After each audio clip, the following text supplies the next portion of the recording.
Hello, everyone. Welcome to Raw, Hard, and Real. I'm here today with a very special guest and definitely one of the most known faces on the hardstyle industry. Bilan, how are you today? I'm good. And how are you? I'm really good. I'm really glad that you accepted this. And also, it's like a really good date because you just were on the last climax like a couple days ago. Like, yeah. So, how was it? I need to know the experience from the most known MC. And I don't know how many climax did you host in your whole life? I don't even know. I think I started something like 2016 or something.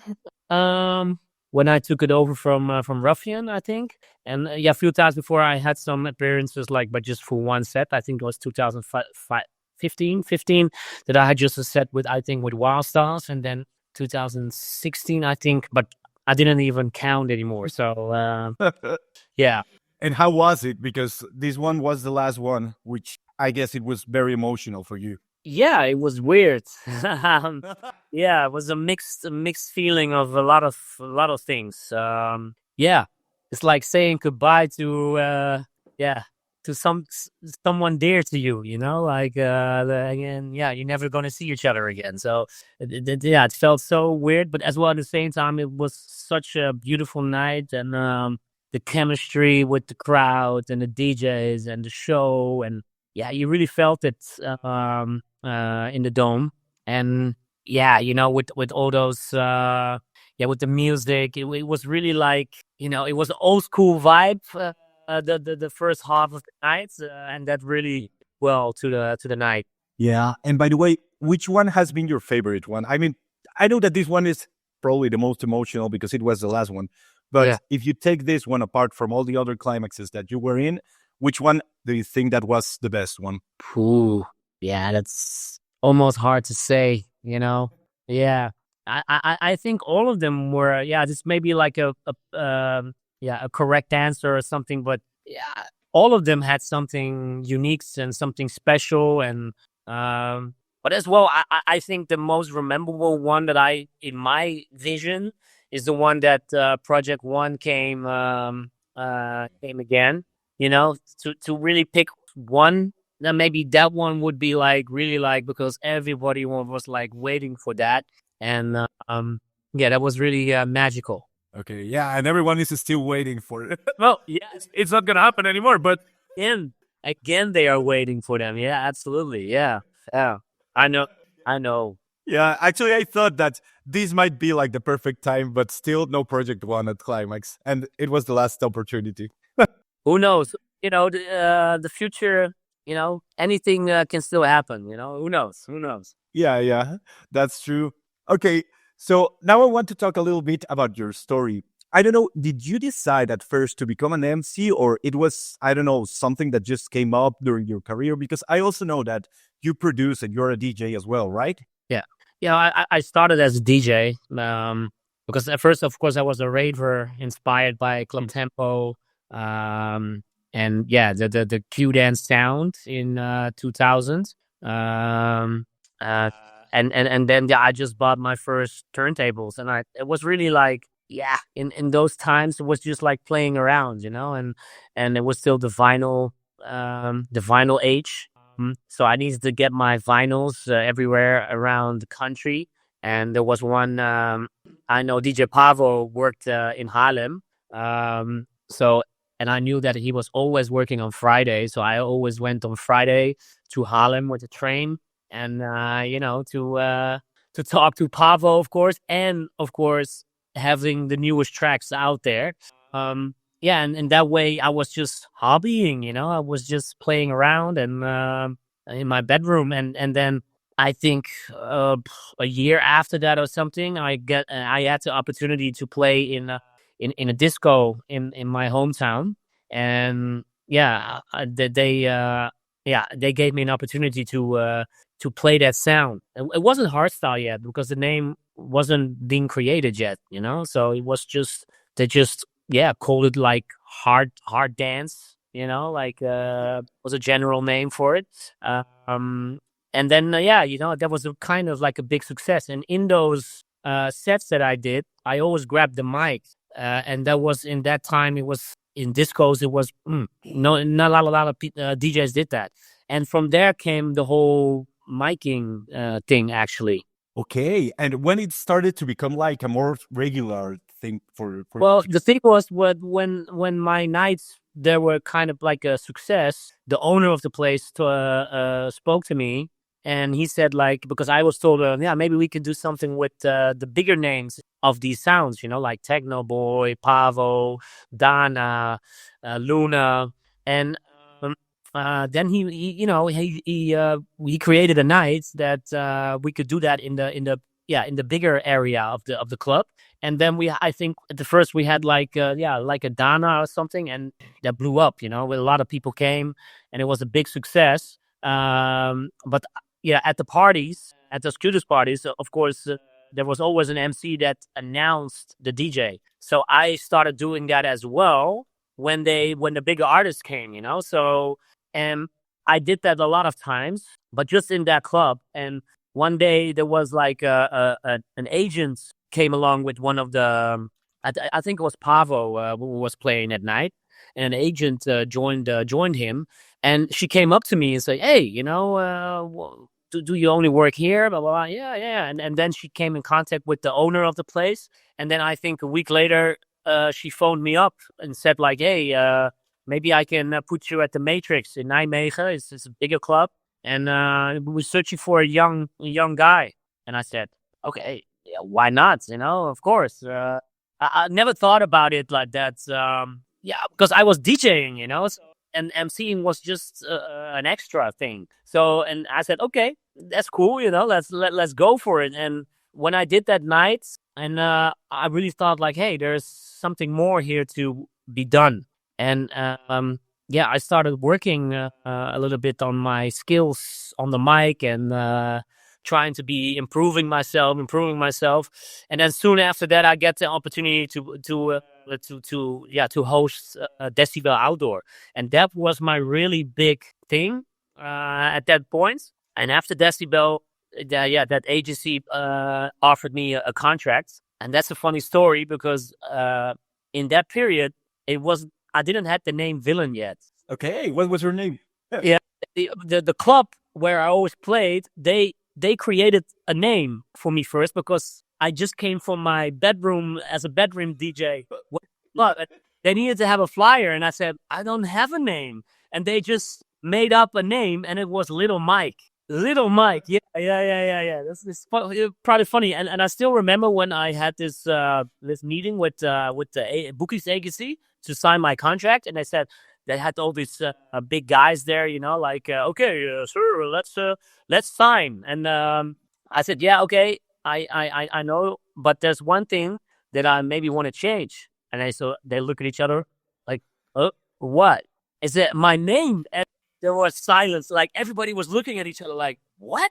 No, you want to change your name? No, that's not possible, man. You already did Decibel. You did this show. You did that show. People know you already. Like, and I said like, guys, this name has been given to me as a joke. Little Mike. Everybody called me that little because yeah, I'm not the biggest, you know, like in my length. And everybody, yeah, I said that's not my thing. I wanted to have something of my own. And they said, okay, but do you have a name? I said, yes. And so, okay, what is it? Villain. My bro.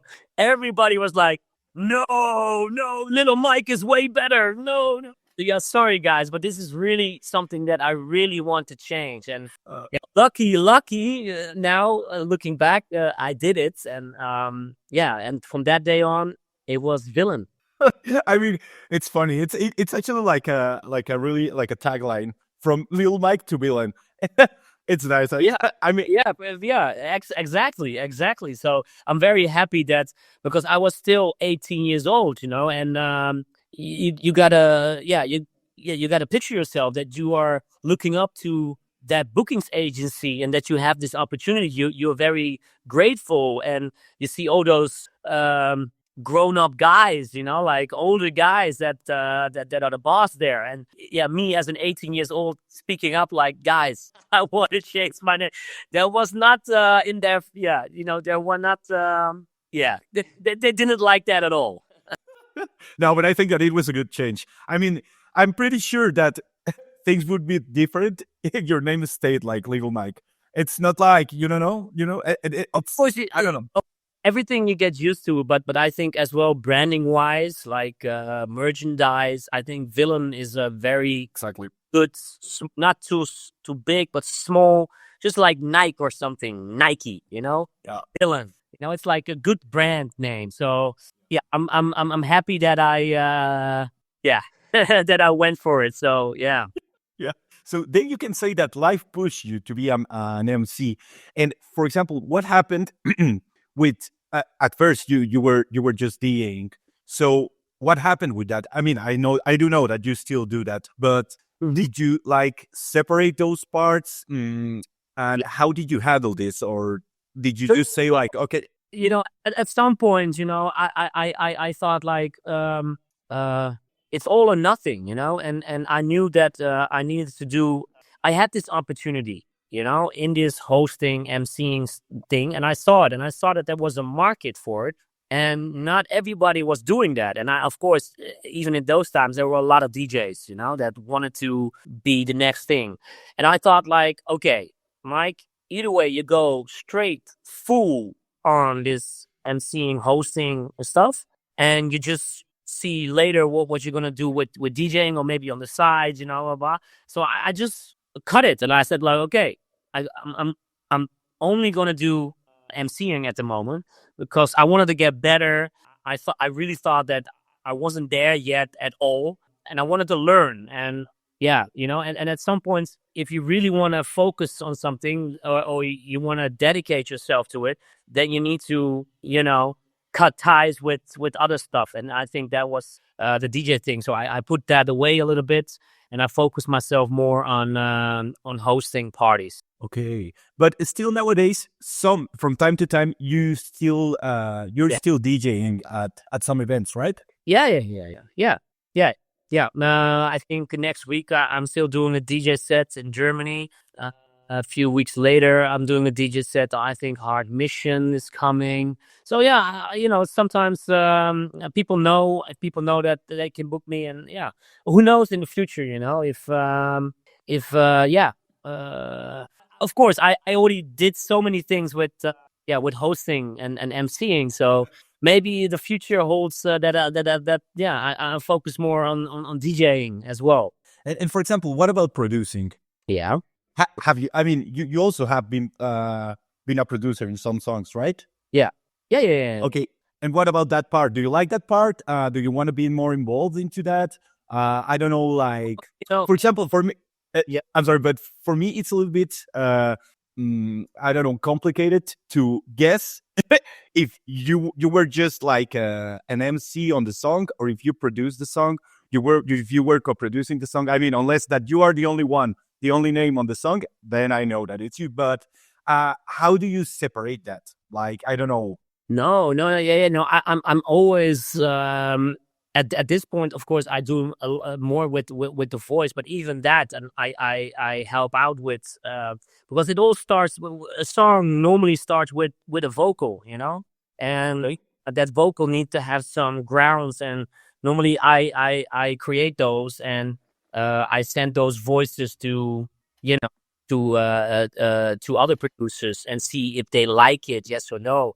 And from there on, you start building together, like, okay, this is what they like, this is what you like. And so in that way you go back and forwards. So I'm totally 100% locked in the process with the producer, so and together we are creating we're creating something new.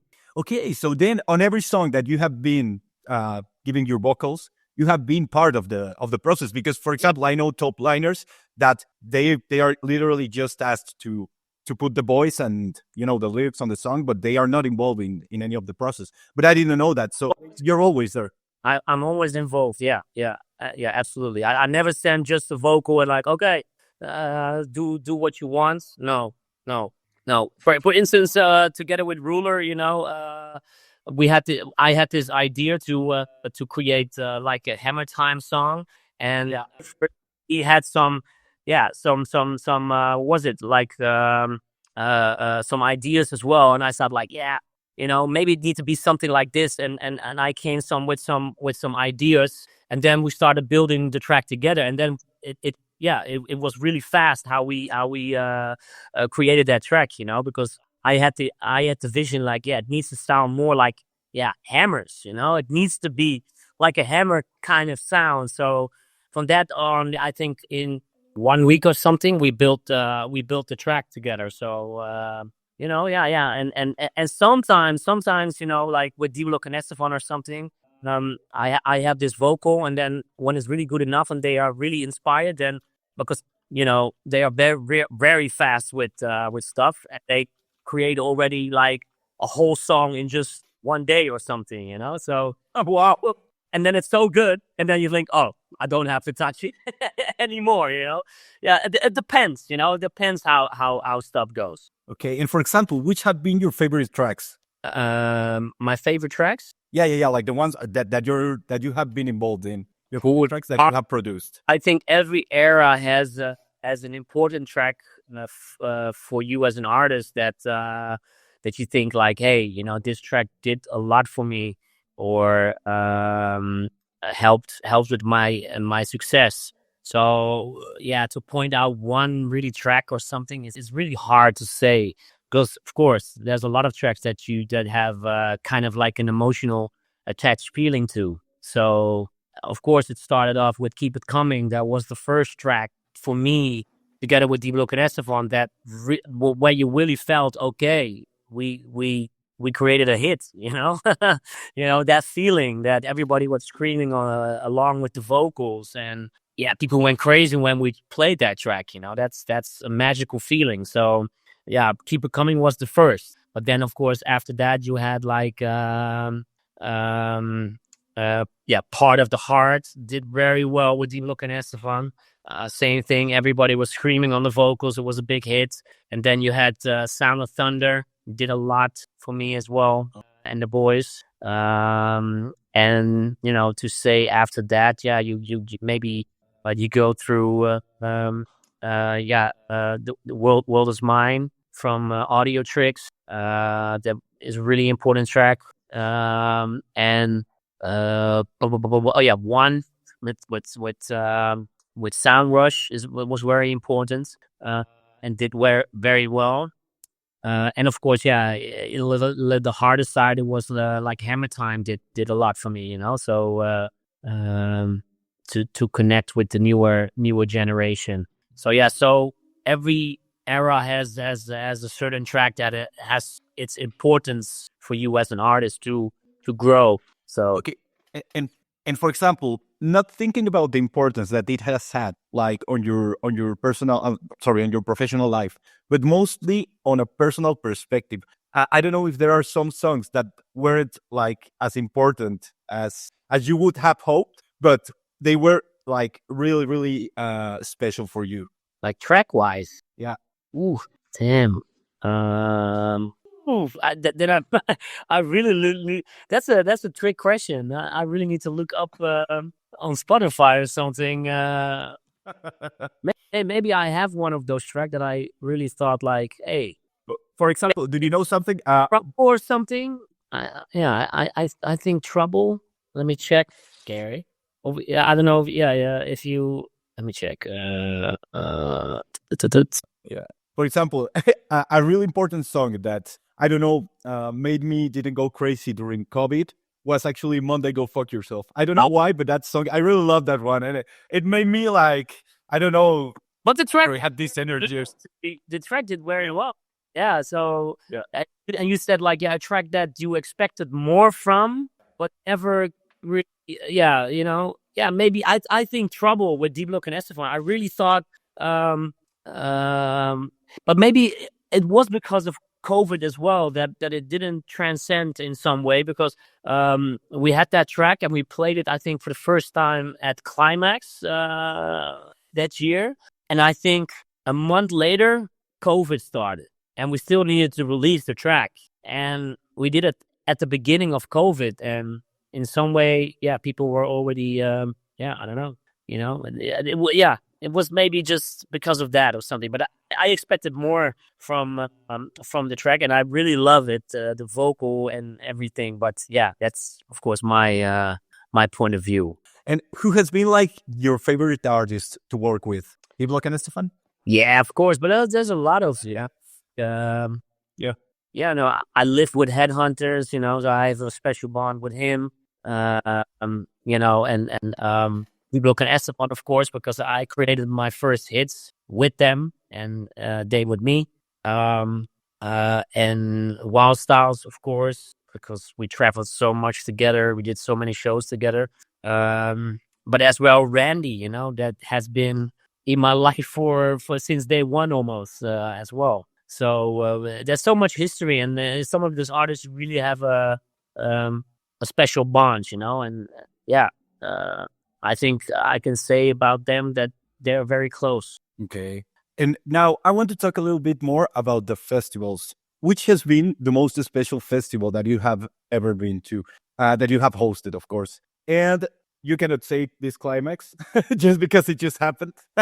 But I want to know like exactly which one and in what part of your life. Yeah, again, see, every party What has been do is special because I'm very blessed that may do this, that I have the opportunity to do this. And I always see it like that. So every dance floor that I need to activate is me as a blessing. And as long as I see people happy and dancing, that is the best gift that you can give me. So, but yeah, to say a few, of course, yeah, you have DEF CON, that's always special. But as well, I did Chile. Yeah, it's just like a different level of chemistry of spirits. To say it's like you almost cannot explain it. As well in Chile, so many people are so thankful for what you do, and yeah, you really feel that. So to say DEF CON, absolutely, because it's so internationally big, with all the ravers on the planet. But my really special bond, like, would be Chile, to say, because those people really gave me a lot of love. Yeah, it's actually funny because I just talked with Adaro a couple of weeks ago, or I don't know, maybe a month or something like that, and he was telling me that his favorite gig this year was in Chile, and I think that it's also because since people from Latin America, I'm from Mexico, for example, since we don't get like all these artists that we get to see on Europe, you get more emotional, you get more excited because you're finally looking at at your favorite artists. I think that sometimes here, for example, and right now I live in Spain, but we take for granted like all of this that we have so close. So people that don't really have all the scene really close, I don't know. It's. I think that it feels like more special, and you connect a lot more with each artist, with you, with an MC, with whatever, whoever is coming from the.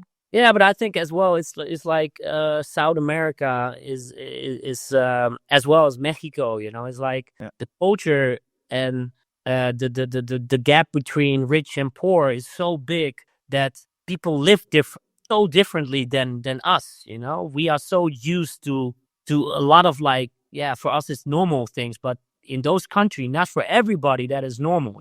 So, and what is your best escape that you can have is enjoyments on music, and this is what you really feel when you're playing there, is that people really love to escape in the music, and they go full throttle, like, yeah, it's just to say, and because of that, they admire you so much, and for us it's just like, yeah, we're gonna play some music just like we do everywhere, but then you feel what the people are giving you is like, wow, okay.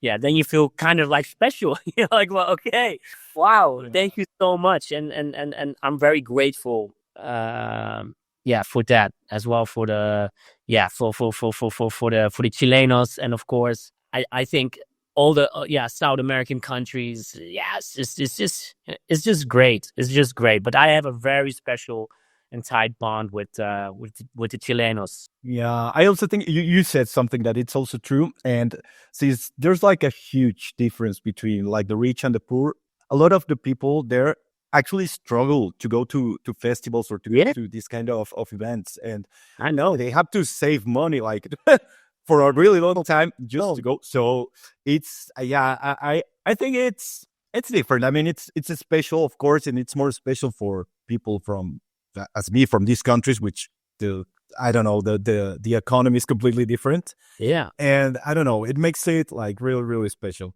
It is true, you know that yeah, we as Western people, we cannot think about that, you know, because Yeah, life is so good here, and I don't want to say that life is bad there, but it's different. It's just yeah, a different thing, and it has something to do with that people. Yeah, even though they don't have uh, all the money on the bank, they still live their best life, you know, and they really really. appreciate in small stuff that we here in the West sometimes seem to forget because for us it's normal, but for them it feels special, and that's why you feel so much the appreciation when you yeah when you come over there. Yeah, yeah, completely true.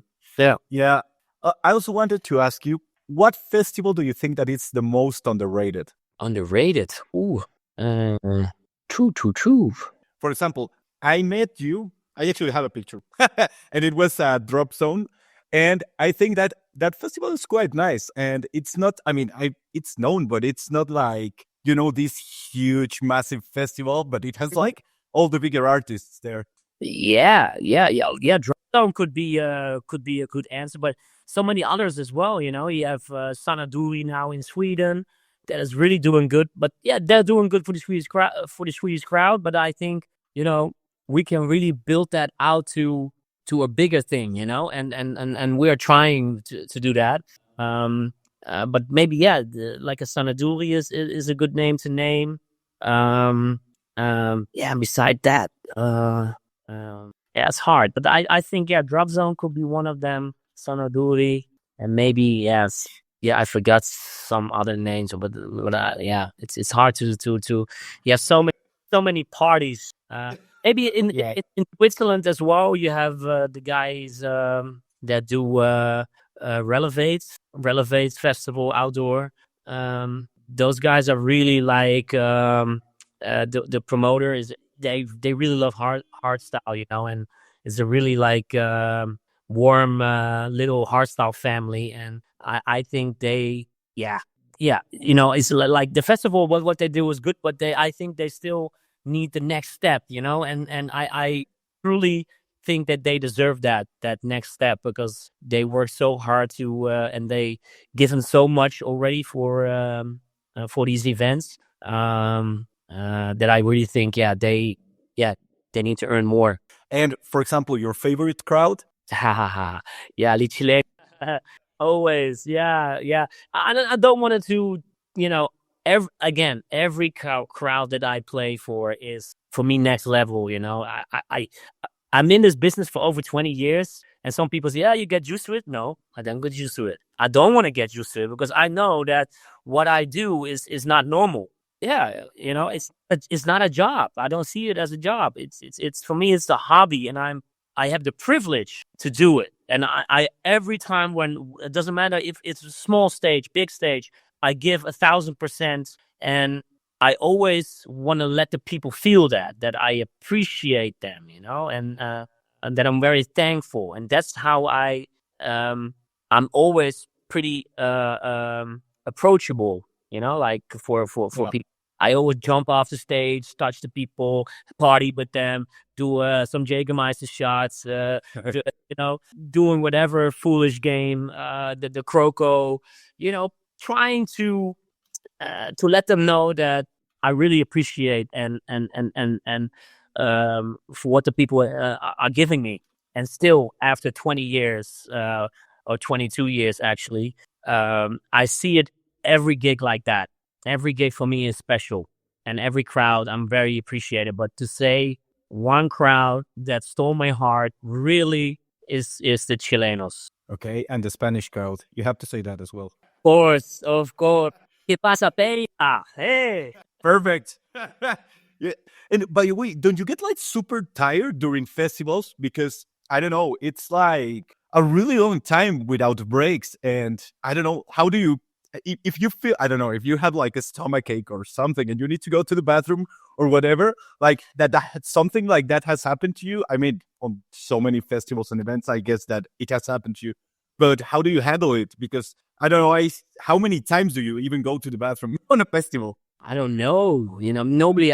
We have a toilet in the back, of course, so it's very easy to go there. But Okay. yeah, yeah. Sometimes it's long nights or long days. But again, as long as the people give the energy, it hypes me up as well.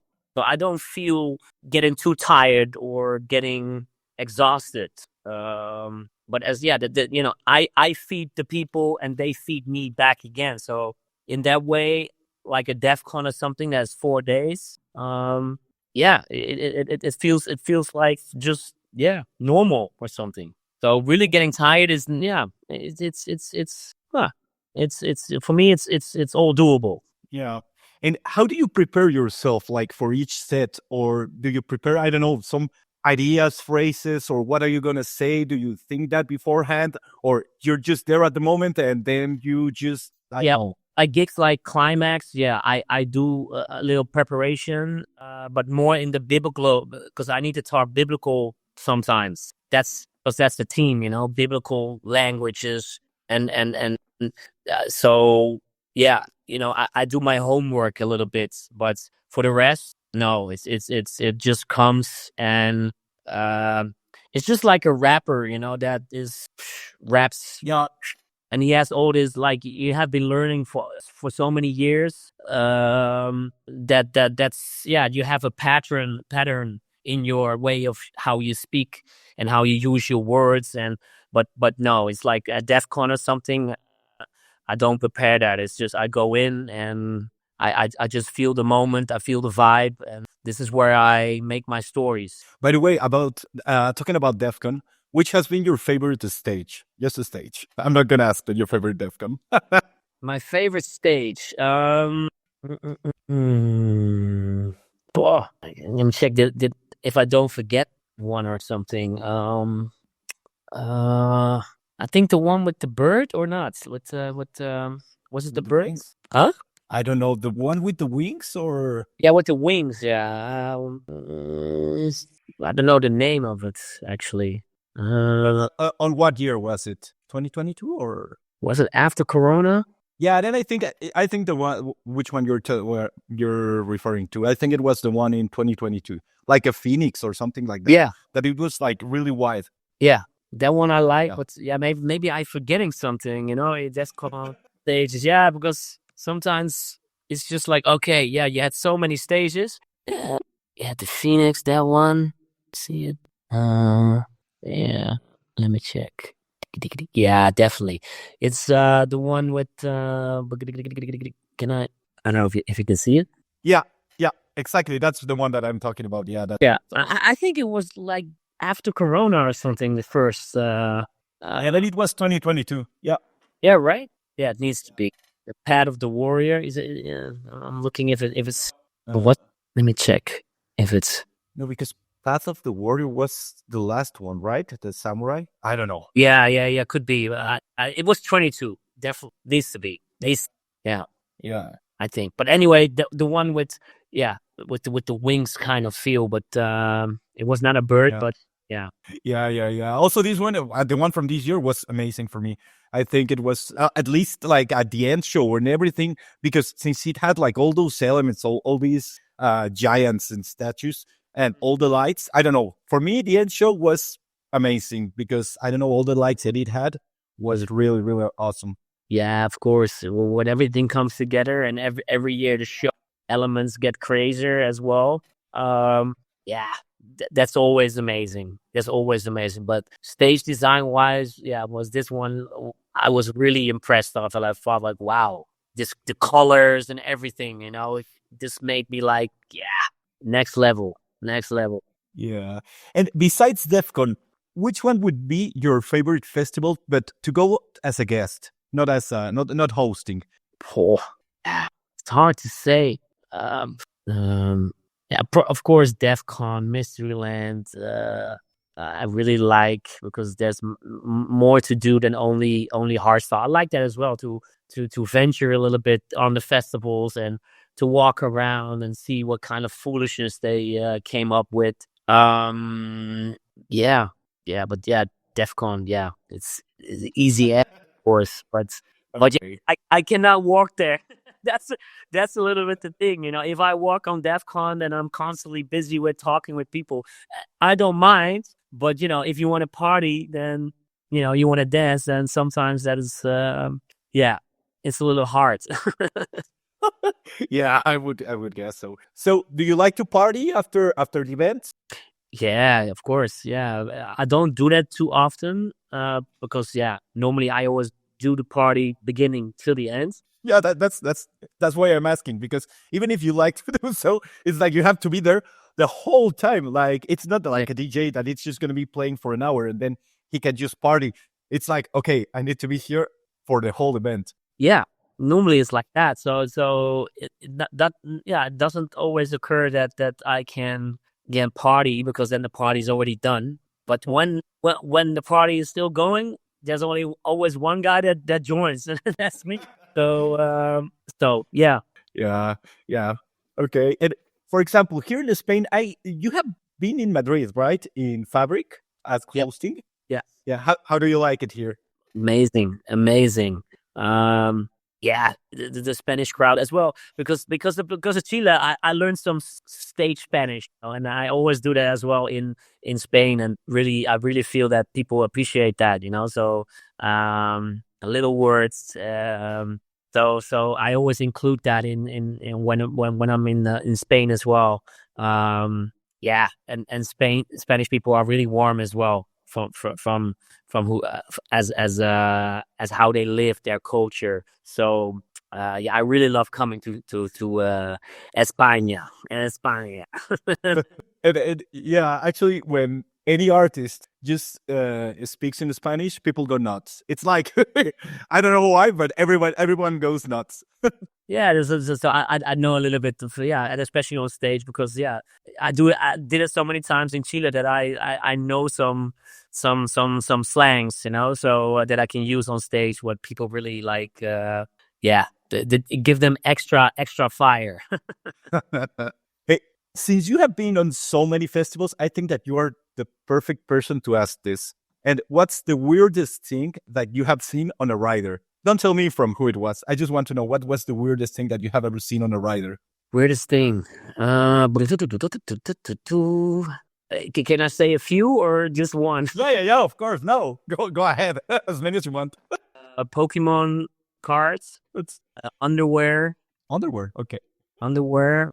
Um, mm, mm, mm, how do you call those? How do you call those?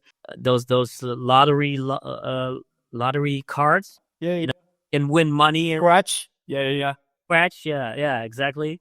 That was kind of weird. And something else. No, I think that was pretty much it that I can remember. That I really thought like, okay, that is weird. Yeah, Pokemon cards, lottery cards, and underwear. But yeah, underwear is really weird. Like I don't know what Yeah, you they need do it underwear. because you know they say like, yeah, we fly so lot, and then I don't have time to have extra underwear. You know, like yeah, but you could.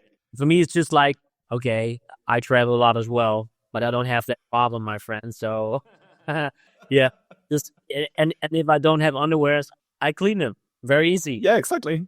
Yeah, just clean them. So, but anyway, yeah. Okay. Yeah. Okay. So now I'm going to go back to you. And I want to know if there's a specific moment in your career that marked like a turning point. What do you mean? Like the Like when you started to noticing that you were becoming like more and more famous. You know, there's always like a moment in life when, I don't know, you started to grow and Yeah.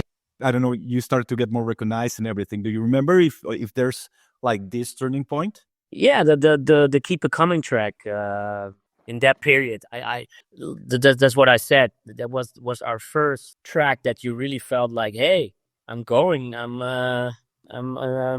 going up. Yeah.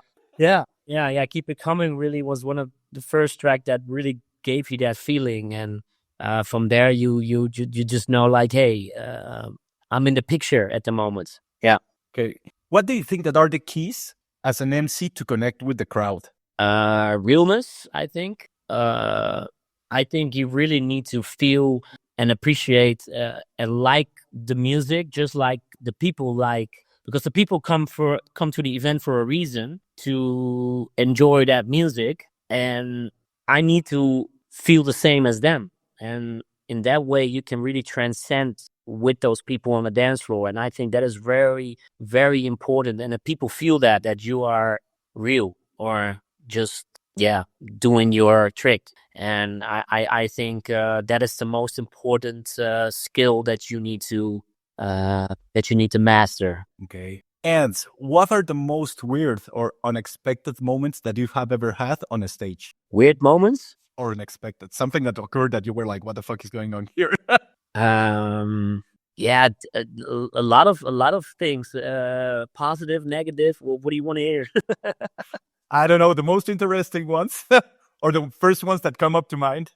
Well, yeah, well, sometimes you have some ladies that trying to do something and just out of nothing, you know, like, oh, wait a minute, okay, that's awkward, those kind of stuff. But yeah, of course, you always as well have negative stuff. Yet you have some people that don't like you when you come in a situation that yeah, that you really need to stand up for yourself and don't let anyone take a piss with you. And yeah, sometimes that happens as well. Yeah, like I said, you have the positive ones, but as well, sometimes not too much, but sometimes it happens that you have a bad experience or a bad moment that you think like, hey, yeah, don't do that again, please. Yeah. It happens, like, yeah, it's part of the job sometimes. Yeah. Okay, Bilan, we're about to end. I'm just gonna ask you a few things. Yeah. One is that how do you see or how do you perceive the evolution of hardstyle on these past few years?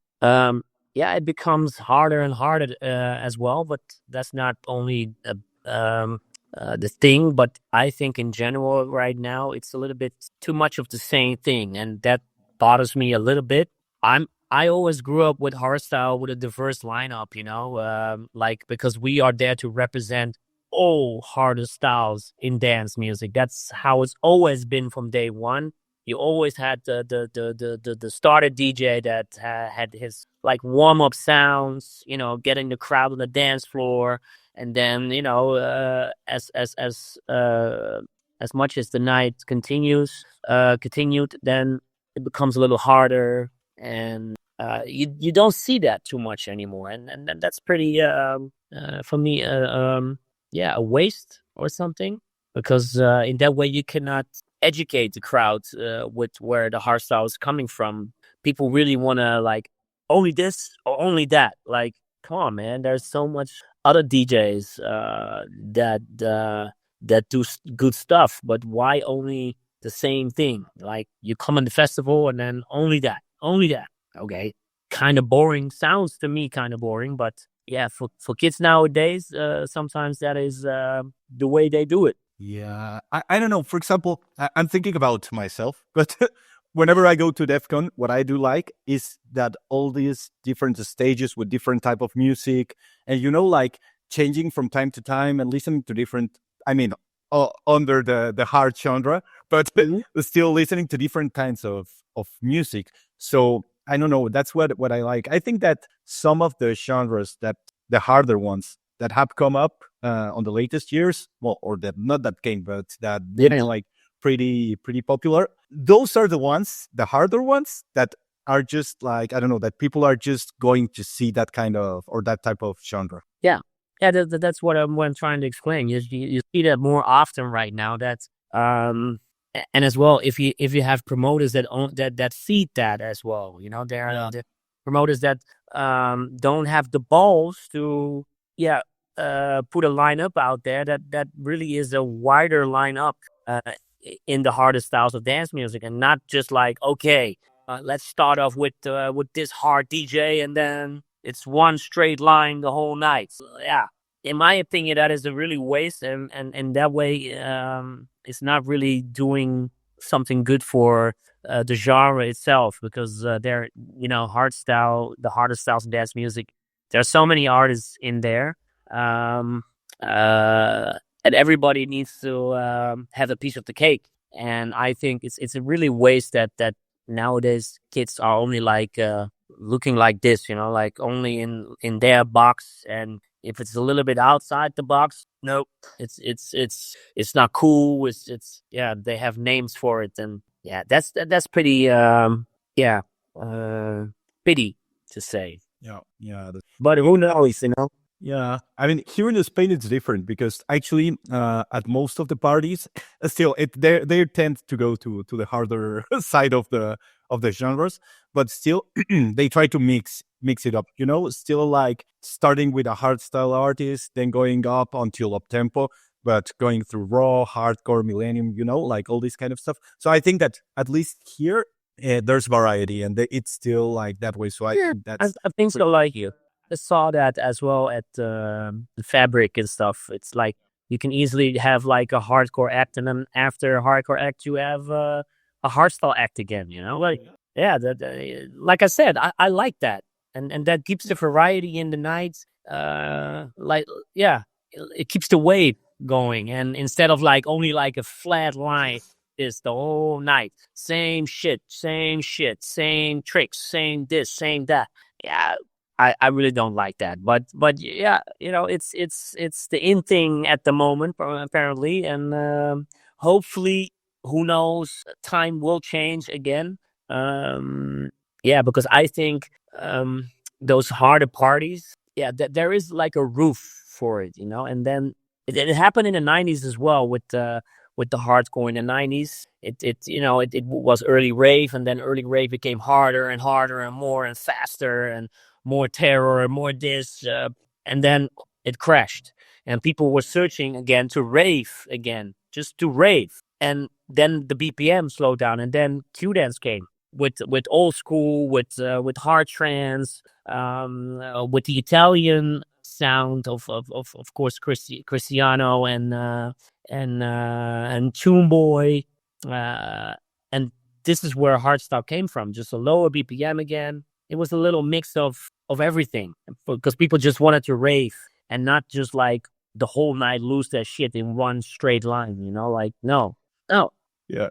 Yeah, but But I think that everything is slowing, or it's going to be slowing down because, as you said, we are hitting the roof. Like, I don't think that disco can go any harder.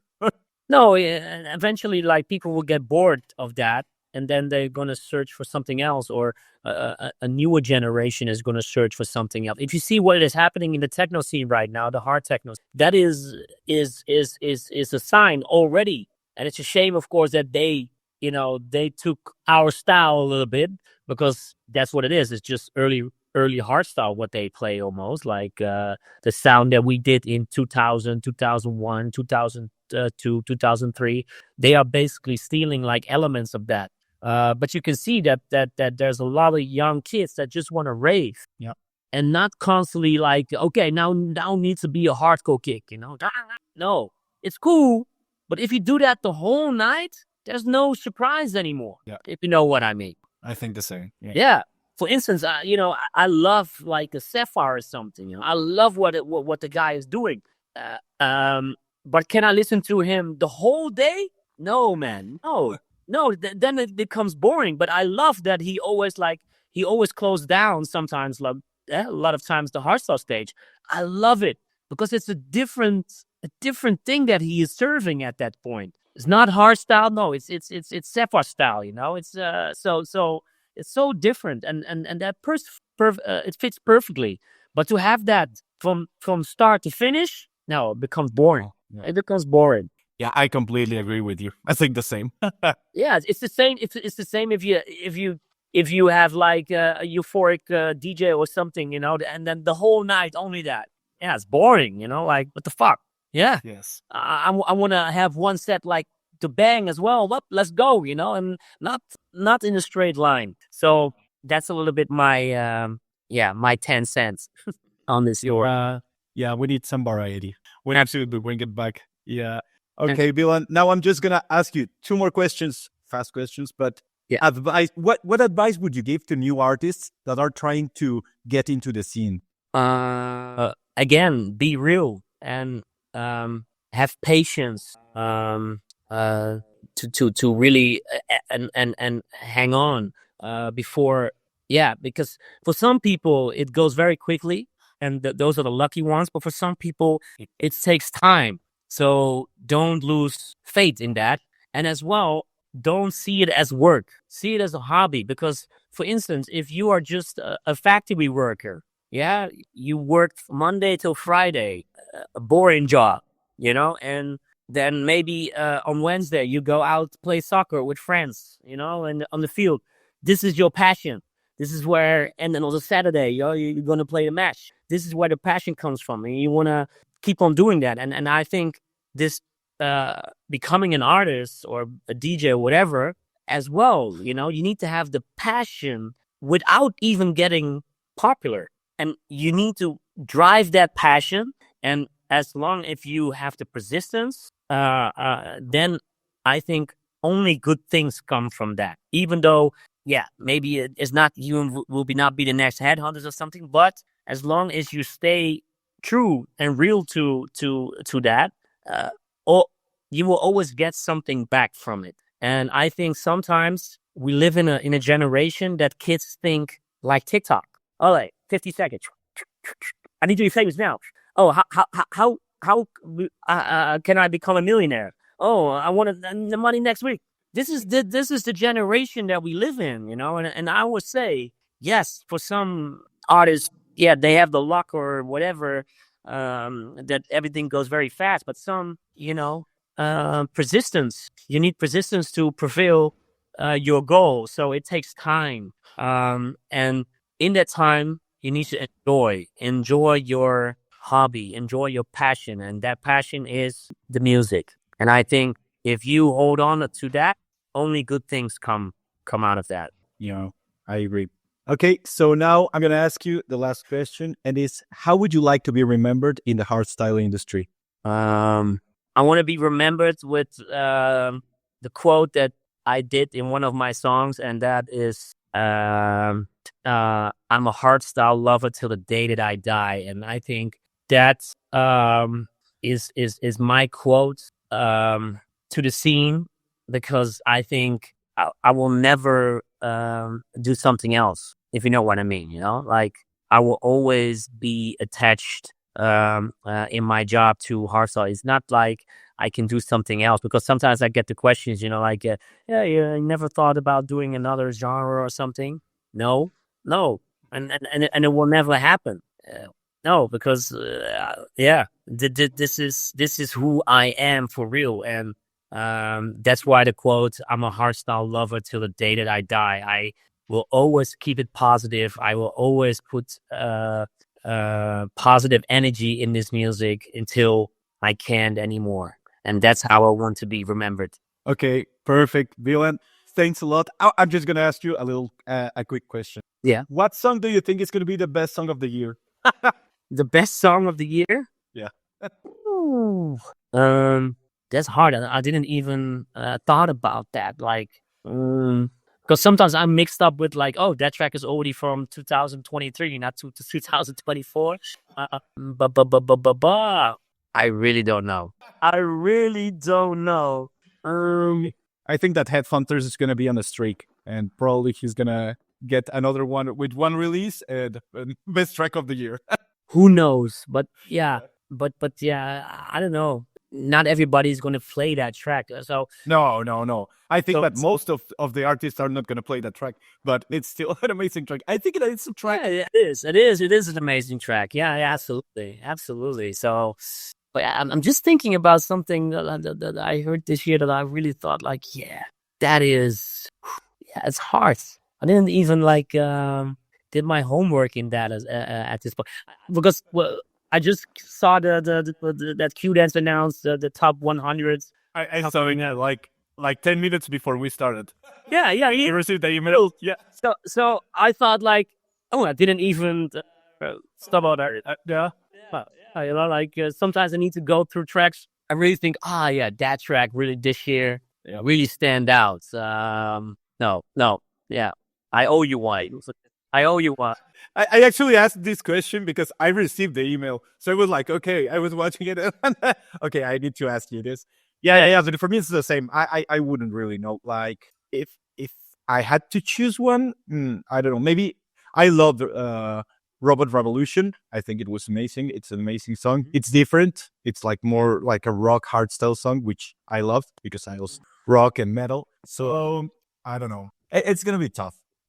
Yeah, I need to go through the tracks before I really know. Like, okay, I think this is one of those tracks that could be is the track of D-Block and Estevan is what was it?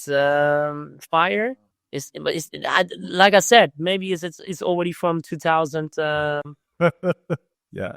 Also, the track that they released with Ruler and Seek Mode is really good. I don't remember the name. Yeah, it's really good, but it will probably get in, of course. But yeah, I think it's not a number one. Also, Save Me from, I don't know, there are like 3 tracks named Save Me this year, but the one from Sub-Zero Parade, I think it's also amazing. They're also the one from Seek Mode and Crowd X and Ruler. There are a lot of songs, but it's not like on other years that I would say, like, I definitely know which one is going to go for the number one. This year has been tough. Yeah, I'm looking where the track coming from. 2024, Nothing But Love, Open Sesame, Fire. Yeah, 2000. Yeah, Fire is 2000. So for me, Fire is it really touched me, and when it's played on stage, it really gives me goosebumps. So for me, Fire is one of those tracks that I really want to see like high in the list. Yeah, hopefully. I think so. Yeah, D-Block and Estefano are always also high on this list. Yeah, one Ruler was already from 2023, so that's not possible. Yeah, true. No, it's not gonna happen. Yeah. Okay, so that happens to me as well. I don't remember from what year of this songs are. I have always the same problem. Like, oh fuck, this whole 1 year before that. Yeah. Yeah. Okay, so Dylan, thank you very much for your time. I really appreciate it. I love talking to you. You're welcome. Yeah, thanks for having me on the show. And who knows? I will see you somewhere at a party. Hopefully. Yeah, of course. Next time of course, I'm going to be at DEF CON next year. If you are ever here in Spain, I don't know what Fabric or whatever, just send me a message and I will try to, I will definitely go in and try to meet you. Oh, cool, man. Oh, cool. Let's do that. Okay, perfect. Really, really appreciate it. And thank you again for coming, for being here. No worries. And thank you everyone for watching this. Please subscribe to my channel and see you next time.